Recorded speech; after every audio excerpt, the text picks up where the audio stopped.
Josh, maybe you're thinking, this Brad guy had decades, but you see, I'm already in my 40s, 50s, even 60s. Sure, I have missed the train. Is it over for me? I can tell you, Brad also made big mistakes, and he was still able to retire with a 7-figure portfolio and strong dividend income. In this video, I'll share his honest regrets, what he would do differently, and a simple, practical playbook you can start using today, whether you have 500,000 Naira, 5,000 British pounds, or $10,000.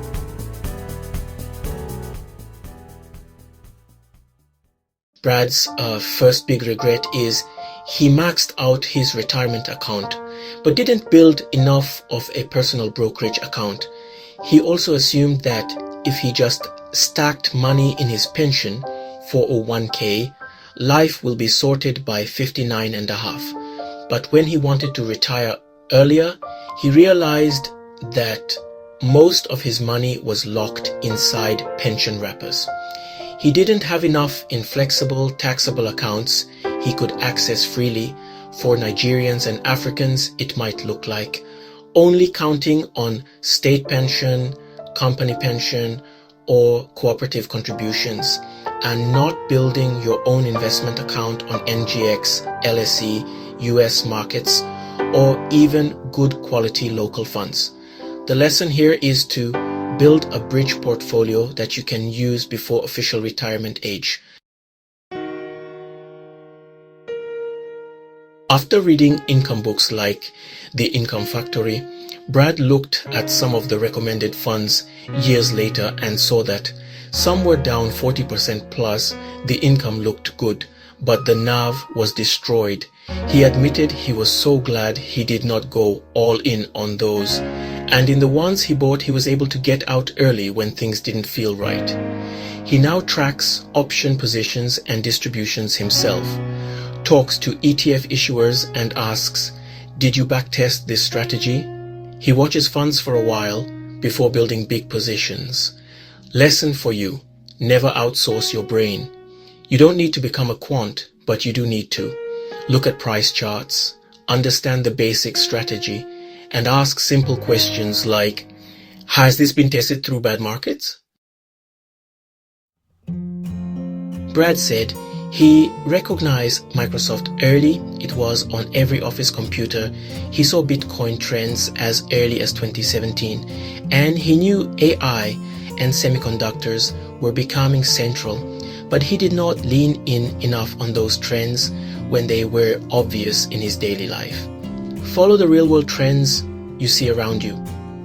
For you, that might mean growth of fintech in Africa, rise of infrastructure, telcos, payments, AI, data centers, etc., or even obvious consumer trends like the banks or FMCGs you use daily.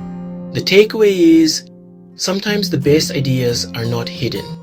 They are what you use every day. Brad speaks to a lot of investors who come to income ETFs in their 50s and 60s and are feeling late. His advice: 1. Stop chasing crazy yield. A 50 to 100% yield with a dying NAV is not a blessing if you're spending the income. Look for funds with at least stable or gently rising NAV and reasonable income. 2. Accept your risk profile. At 25, he did happily use leverage or higher risk positions, but in retirement, he is much more conservative. 3. Focus on cash flow plus resilience. He keeps 12 months of expenses in cash. He uses income ETFs, but only to the level he needs, not to chase the max yield possible. 4. Keep your portfolio manageable. Instead of 40 ETFs, he uses baskets. Groups of ETFs, he uses one sleeve. Equity, QQQ basket, single stock covered call basket, and BDC income basket. A future MyWali feature could mirror this. You'd see buckets instead of 50 tiny positions, much easier for the common man Joe to manage. Alright, let's get practical. Here's a simple 3-step playbook you can adapt from Brad's journey. Step 1. Know your freedom number. What are your real monthly expenses? Add up your rent or mortgage, food, transport, school fees, and utilities. Multiply that number by 12. That will be your annual lifestyle cost. Write it down. If you don't know it, you can't design an income portfolio for it. Step 2. Decide your mix, growth and/or income. This is a rough guideline and not advice, just a framework. 20s to 30s, mostly growth, small slice of income if it keeps you motivated. 40s to 50s, start intentionally building income positions alongside growth. For those who are 5 to 10 years before retirement, get serious about your income engine. Make sure your expected dividends and/or interest can cover a decent part of your expenses, and keep a cash buffer for bad years. Step 3. Start small. Track everything. You don't need 20 ETFs. Start with a few solid core funds. One pro growth ETF or index fund.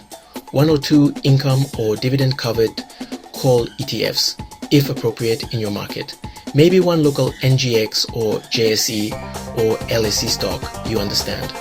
You should track how much income you receive monthly or quarterly, your portfolio value over time, whether your funds are growing, flat, or eroding.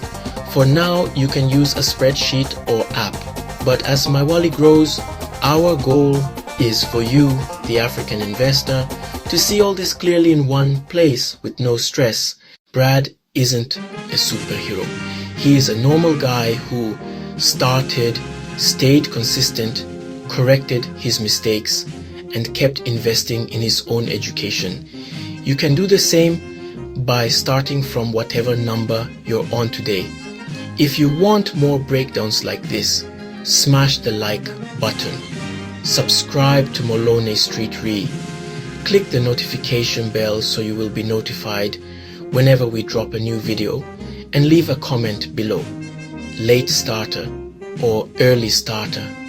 Let's see where our community is. This is not financial advice. It's a roadmap told through someone who's already living the lifestyle many of us dream about. Let's build your own version. 1 naira, 1 pound, $1 at a time. Peace.